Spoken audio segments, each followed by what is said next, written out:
Good morning. This is the adult Sunday school lesson from Mount Vernon Baptist Church for November 1st. We take a small detour today in our Sunday school lesson. Our study journey is taking us away from the book of Genesis, and we'll look at a 5-week observation of the book of Job. As we look at this, our title of today's lesson is Prosperity, Adversity, and Misery. It comes to us from Job 1 and Job 2. Our application is that the student will learn that although troubles are a part of life, he can have sustaining faith in the darkest of times. Our prayer requests are more serious than ever today. We have continued and more difficulty with the virus among our church family. We must be much in prayer for those who are struggling. In addition, we must give much prayer cover to the responders and the medical people, especially the doctors who are working so diligently to take care of these who are affected. When we look today at the book of Job, we must look closely at especially Job chapter 1, and the Lord's Word gives us quite a bit to think about before we begin. The book of Job chapter 1, and this is the way the Lord's Word reads. Chapter 1, verse 1. There was a man in the land of Uz, whose name was Job, and that man was perfect and upright, and one that feared God and eschewed evil. And there were born unto him 7 sons and 3 daughters. His substance also was 7,000 sheep, 3,000 camels, 500 yoke of oxen, 500 she-asses, and a very great household, so that this man was the greatest of all the men of the east. And his sons went and feasted in their houses, every one in his day, and sent and called for their 3 sisters to eat and drink with them. And it was so, and when the days of their feasting were gone about, that Job sent and sanctified them, and rose up early in the morning, and offered burnt offerings according to the number of them all. For Job said, It may be that my sons have sinned and cursed God in their hearts. Thus did Job continually. Now there was a day when the sons of God came to present themselves before the Lord, and Satan came among them. And the Lord said unto Satan, Whence comest thou? Then Satan answered the Lord and said, From going to and fro upon the earth, and from walking up and down on it. And the Lord said unto Satan, Hast thou considered my servant Job, that there is none like him in the earth, a perfect and an upright man, one that feareth God and escheweth evil? Then Satan answered the Lord and said, Doth Job fear God for naught? Hast not thou made a hedge about him, and about his house, and about all that he hath on every side? Thou hast blessed the work of his hands, and his substance is increased in the land. But put forth thine hand now, and touch all that he hath, and he will curse thee to thy face. And the Lord said unto Satan, Behold, all that he hath is in thy power. Only upon himself put not forth thy hand. So Satan went forth from the presence of the Lord. There was a day when his sons and daughters were eating and drinking wine in the eldest brother's house.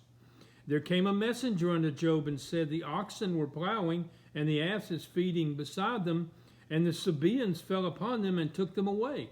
Yea, they've slain the servants with the edge of the sword, and I only am escaped alone to tell thee.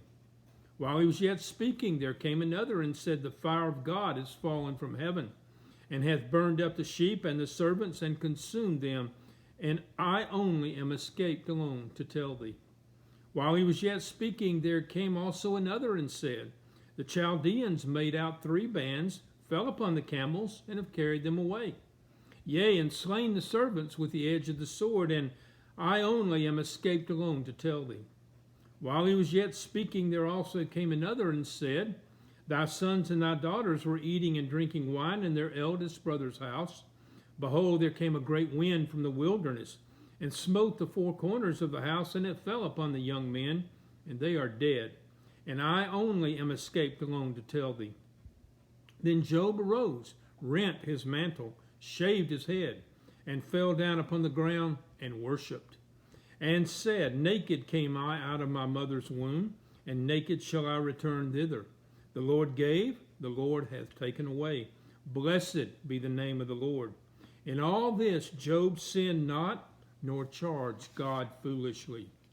Now, before we look at our assigned chapters, it's important that we take a very small moment to think about how we're going to start with this study. Before we open the door of the study of Job, we should take a moment to observe a character who's going to play a large part in chapters 1 and 2, and this character is Satan. We know only a little concerning the beginning of Satan. Regardless of what else we will learn of him, we should never forget that he is not God. He's a created being. He is not self-existent, and he owes his very life to the Lord of all. Scripture teaches us in Isaiah 14:12 through 15, that he was one of the high angels of creation, given the name Lucifer, which means bringer of light, which is interesting in that he has forever worked in the creation toward darkness. We know Satan was in the garden with our original parents, speaking through his serpent form. Jesus himself taught us in Luke 10:18 that he saw Satan as lightning fall from heaven. Peter confirmed in 2 Peter 2:4 that angels were cast down to hell and not spared by God. Paul tells us in 2 Corinthians 4:4 that Satan became God of this world. And most of the 6th chapter of Paul's letter to the Ephesians teaches us what is necessary to stand against him. To complete the table setting of what Satan is, we must never forget that his choice to rebel against God was permitted. Just as God, whose hand is mightier than all things, allowed Lucifer to choose rebellion and removal from glory above, he also allowed Eve and Adam to choose rebellion and removal from glory below. Remember that God, who cast him out, could have locked him forever in hell or sent him immediately to the lake of fire. Instead, God allowed him to walk free on the earth, as Satan himself clearly says in Job chapter 1. All Satan does is under the permissive will of the Lord. Satan's work is actually quite easy to explain. 1, he wishes to withhold from God souls yet unsaved by any means possible. And 2, he wishes to bring misery and defeat to those who have given their soul to Christ by accepting his salvation. He is no beginner. Let's think about that. He has practiced his craft upon a Savior, on the apostles, on every prophet, on King David, God's chosen one to be king of all of Israel, as well as every saint who ever lived, every pastor who has ever preached, and on all those who have devoted themselves to the Lord since Jesus brought his gospel. Satan's toolbox includes our free will. He must overcome our ability to say no by making the effort look so tempting that we freely choose it. Our yielding in weakness changes the no of our heart to the yes of our lips. Here begins the great lesson of Job, which is that contrary to the willing fall of Adam and Noah, a believer can freely choose not to sin. Now, with this understanding, we're ready to open the door to the powerful book of Job. It is thought that the book of Job is likely the oldest book in the Bible. Its author is not given to us. Many scholars feel that Moses wrote it along with the first 5 books expressing the law. As mentioned in our application, the main theme is sustaining faith. This theme quickly raises one of the most difficult issues of being a Christian, which is not only to keep our faith in the most trying times, but to lean more heavily upon it to sustain us in the darkest moments. One of our most read modern writers, Michael O'Brien, said that the greater work of a believer is to do the will of God in the darkness of faith, and that when we do so, this moment is considered by God to be our utmost. A Puritan writer, Samuel Rutherford, wrote that when he finds himself in the cellar of affliction, it's there that he finds the Lord's choicest wine. 2 simple facts introduce our story. The location is the land of Uz, and the main character is a man named Job. In Hebrew, the word Uz means firmness. This region was midway between Palestine and the Euphrates River in southern Arabia. We quickly see that Job was a man who was complete in meeting the demands of God. His righteousness brought great rewards of a unified family of 7 sons, 3 daughters, and great wealth as measured by his flocks and his herds. He is shown also to be the priest of his family. In these olden days there were no Levite priests yet, so the father of each family was responsible for leading the family on the way to God. Job is thought to be from Noah's son Shem, from whom came the Jews, and was also thought to have been a cousin of Abraham. Job's character is presented to us as perfect, meaning complete, not meaning sinless. Job himself said that he shared the sin of mankind, but he was careful to sacrifice for his own children exactly as a priest would do. His reputation is that he is the greatest man of the East. He feared God, and he shunned evil. A great surprise meets us in this story that teaches us that there was a staff meeting in heaven. God's staff assistants appeared to bring progress reports of their working on his behalf. Here we see that God is not some distant or aloof creator who created everything and then just sat back with no further involvement in earthly matters. An added surprise for us is that Satan is present at the staff meeting in heaven. While he no longer resides in heaven, he's been assigned to earth and is known as the prince of the power of the air, Ephesians 2:2. It is God who introduces Job's name to Satan, and he commended his goodness. Satan clearly knows this man already, and he immediately challenges God by saying that God has made Job one of his favorites, but that Job is only pious to protect his wealth.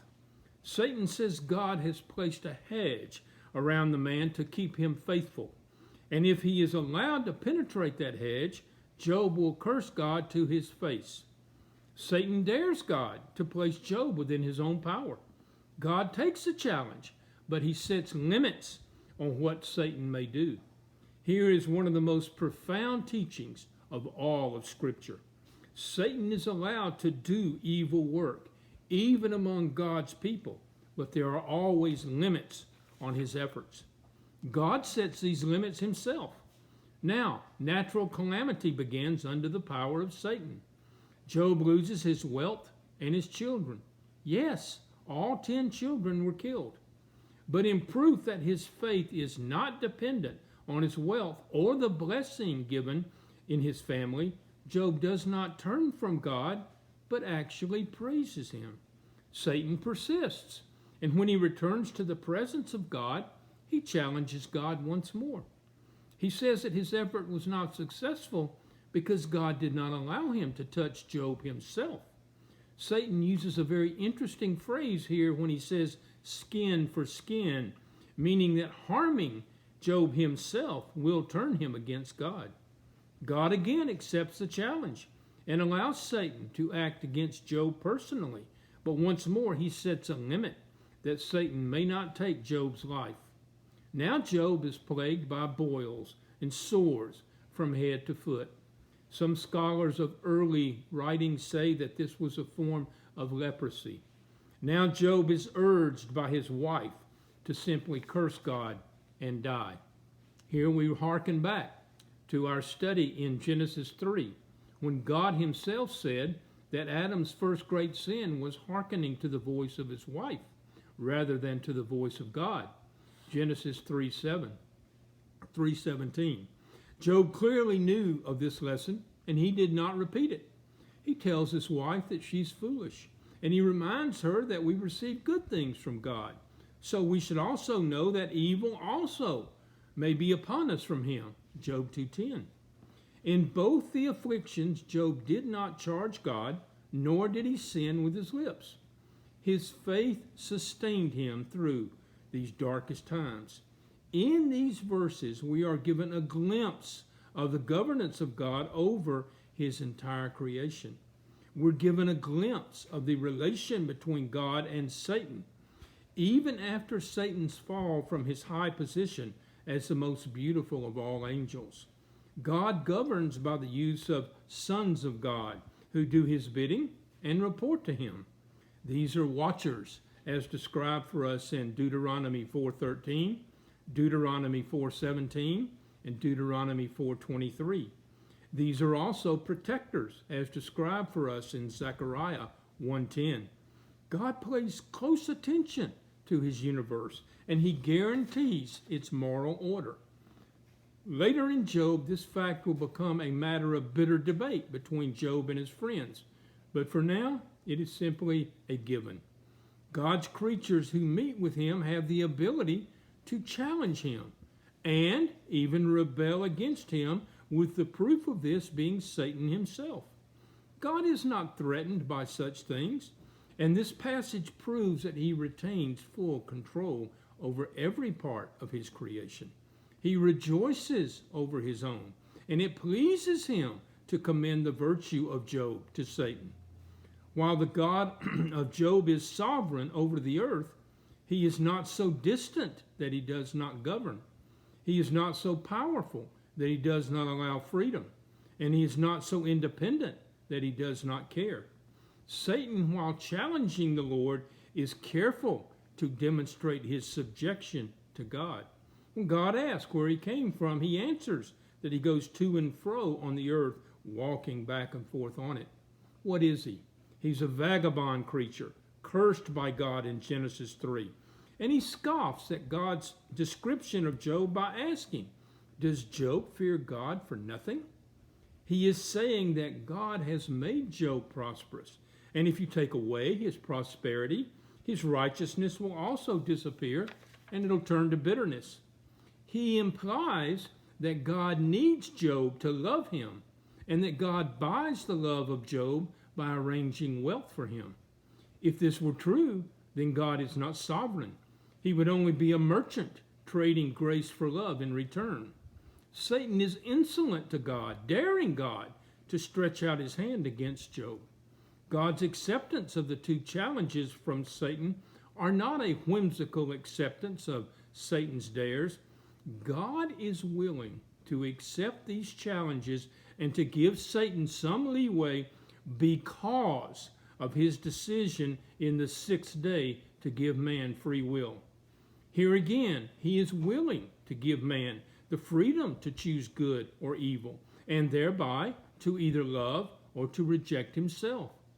In the book of Job, mankind will walk with Adam from the Garden of Eden toward the Garden of Gethsemane, where Christ himself will also suffer, also allowed by God. In each case, God's purpose is redemption. He draws the boundaries upon which evil may work inside his world.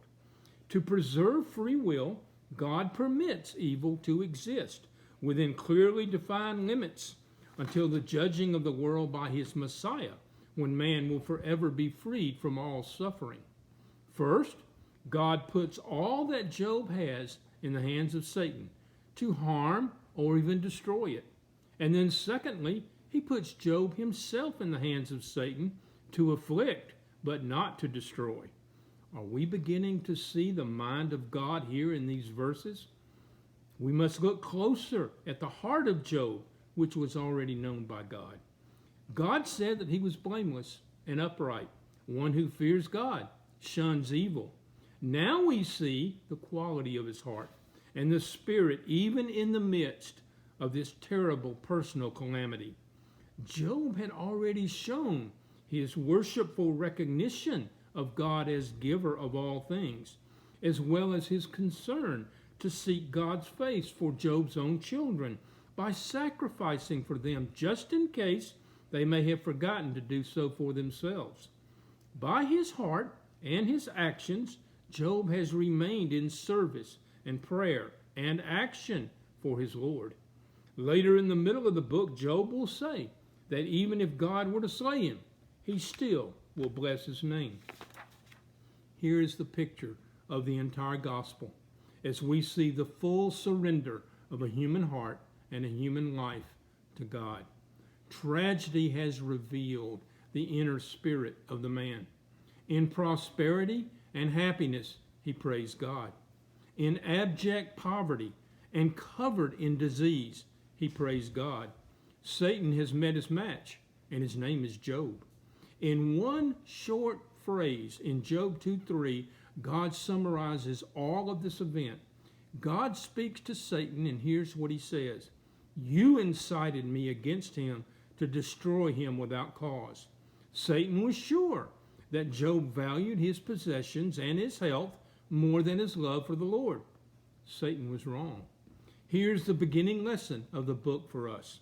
Our faith must be sustaining faith. It cannot be based upon circumstance.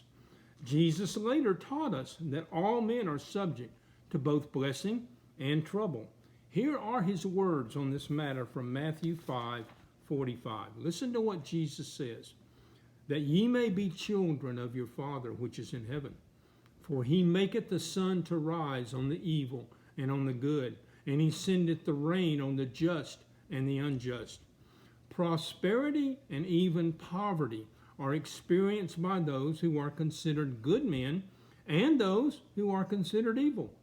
Job was a good man who experienced great misery, but his heart would not curse God. Job 2:10 says, in all of this did not Job sin with his lips. Jesus will later teach that it's what comes out of a man that defiles him. Job's faith was sustaining faith. He did not defile himself toward his Lord, even in his darkest hours. Next week, we will come together to study what happens when those who are supposed to be Job's friends come to help him. I hope to see you there.